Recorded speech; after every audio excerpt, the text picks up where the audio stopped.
Now we're going to remove the corrector for recoding. And one easy way to do that, if your telescope is already mounted, is to rely on the mount to hold it in place, turn it up, and get your access from the top here. And I'll explain what we do in a minute. But first, because this is dismounted and because it's interesting to illustrate, I'm going to show you how we do this. I already got it started. Sometimes it's very stuck. There can be a little drop of adhesive Loctite on the threads down here. But basically, this ring is independent. That allows the tube to rotate. It's the control box that's attached to the back plate.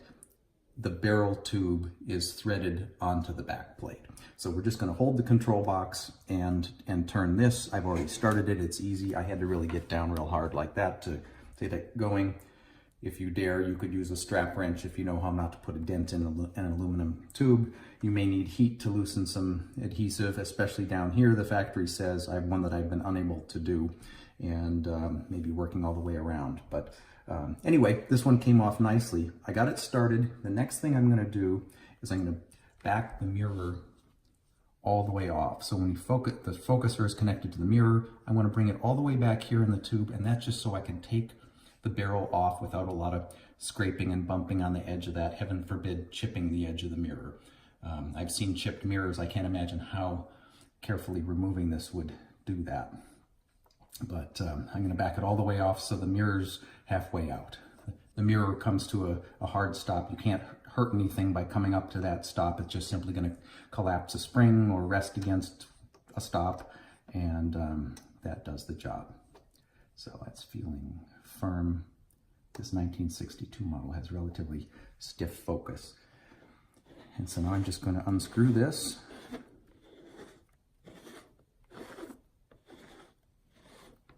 And very carefully extract this. You can count how many, and see the mirror was all the way out, which is good news. Let's just see if we find anything interesting on the mirror. I can see down at this side, there's a little mark. Near the top, there's a very prominent mark. It says 354 Mark II. Curious what that all means. And the important thing is if we were deciding to remove that mirror for recoding, we would want to make sure that we replace it in that orientation. And so we're going to take a look at that again. I'm going to screw the mirror back forward. We'll take a look at that again. This is being a little stubborn right now. There we go. 1962 model has the central coil spring. Later models have smaller separate springs. And that focus rod is what connects down at the bottom there. And that's going to get a little bit of grease. So we'll get back into that later. And then we have just the way we like it. We've got our barrel with the corrector. It's got a little rattle to it, which means it hasn't been bound down too tightly. And then the next step here, there's a little retaining ring, and it has a little notch on opposite sides. And we use a lens spanner. It has two kind of screwdriver blades at the end. With Allen wrenches, you can adjust the gap there. And so you'll set up, you buy these on eBay. I'm not sure if they're $10 or $20. Search for lens spanner, and if it has a range that extends past 89 millimeters, it's good for this. And you get it set to the right width. I probably do. This is a point where you want to be really careful and not have it scratch your corrector. So I need to move these in a little bit, adjust that so that it fits. And I'll also comment that I believe this ring, that's the metal part that's set into the barrel tube, is called the cell. And this there's a retaining ring it's internally threaded. There's a retaining ring that's externally threaded, and that's got the little notches. That's what we're going to remove. That retaining ring on older models is like a synthetic printed circuit board type fiber material that oftentimes just will have to be replaced with a modern metal one, and just because it's hard to get it rethreaded in. I've done it successfully sometimes, but you may want to have your parts order include a replacement there. This one looks like it's got some fiber texture on it, and the one easy cheat sometimes, if it's loose enough, is just get your fingernails in there and see if it turns. This feels like it almost wants to, but it's not going to. So let me get the spanner set up and then I'll remove that. I'm pleased to report that I remembered to mark the location of the corrector. So I have a marking at that, this is the top edge, and I put a little pencil mark just as a backup on the baffle spot there. And that's how I'm gonna make sure that this gets installed back in the same place, because I'm really happy with the star images it's making as it is. So I got my spanner set up, and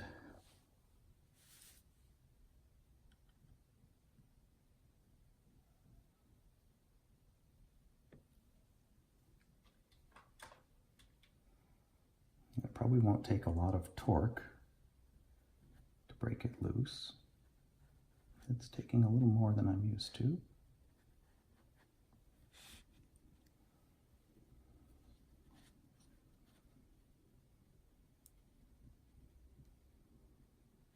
Okay.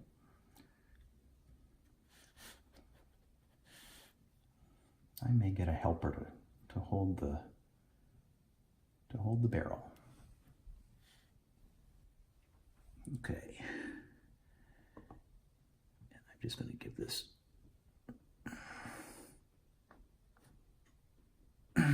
that is really not going. Tell me if you are getting loose.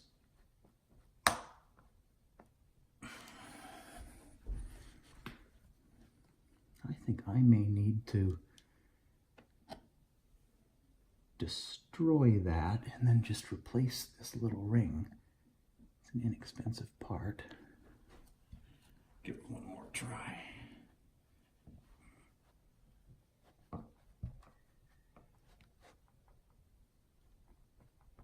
No, that's not gonna go.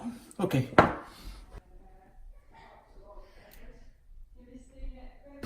Ah, it worked. Good. Good. Thank you. So I really thought we were gonna have to break that one up. So Everclear didn't do it, but the gun scrubber solvent did that. I just put a little drip around there, and that was enough to go after the adhesive there. So I'm going to be able to reuse this thing. It's in great shape. And the next thing, it's as easy as this. Don't want it to get cockeyed on the way out, but out it comes. Empty cell. And I would be a little more careful than this on a if it had just come back from the coater. But I can see there's a little mark on that side.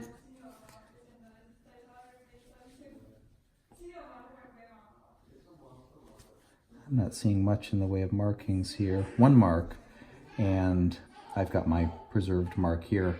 Well, I see something, yeah, that mark is the very distinctive one. I can see it in the front. There's a very distinctive mark there. And I'm going to correlate where this was and where the mirror is and make sure they're all in the same relationship with each other. And then the next interesting step is it possible to clean off that coating failure? And I know with great confidence that it is not, but just to prove it, we'll do this.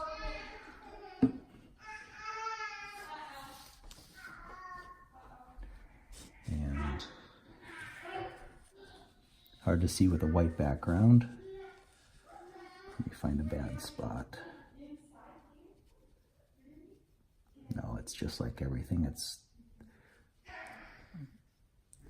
it's really little cracks and failures mechanically in the coating. I should note that the edge blackening on here, first of all, it comes off very easily, and well, not that easily. And the folks at the factory say it's really not necessary for optical performance. It's something they do because it's nice, but frankly, it's a big mess, and they say you don't want to mess with it. So anyway, this is ready to wrap up and send off to the coder. I will also give a very serious look at the mirror and whether it should go to the coder. I noticed that at this location here, you see there's a kind of an arc. That looks like coating failure, and something tells me that if I'm going to get the corrector done, sometimes they do them as a set without too much more of a cost, and I think that's worth getting done, whether it's for my peace of mind or to a future owner to know that it was new coatings as of this year done by the company that does them for Questar. Probably a good idea. So anyway, that's the process. We'll get more into the disassembly here next and show you how to get this mirror out. For reference here, I've got the blue mark on the mirror, which was the top. I'm going to be careful not to scratch anything, but I noticed that the only notable mark on the corrector is right here, and I have a mark here on the mirror and some numbers here and a major mark here. So this seems to tell me that that's supposed to be at the top. It's not. I can actually move it, but I'm going to leave it as it is right now. My best rule of thumb is put it back exactly like you took it apart. And if that doesn't work, have a plan for where you think there might be marks that align to improve it, or if something's unsatisfactory.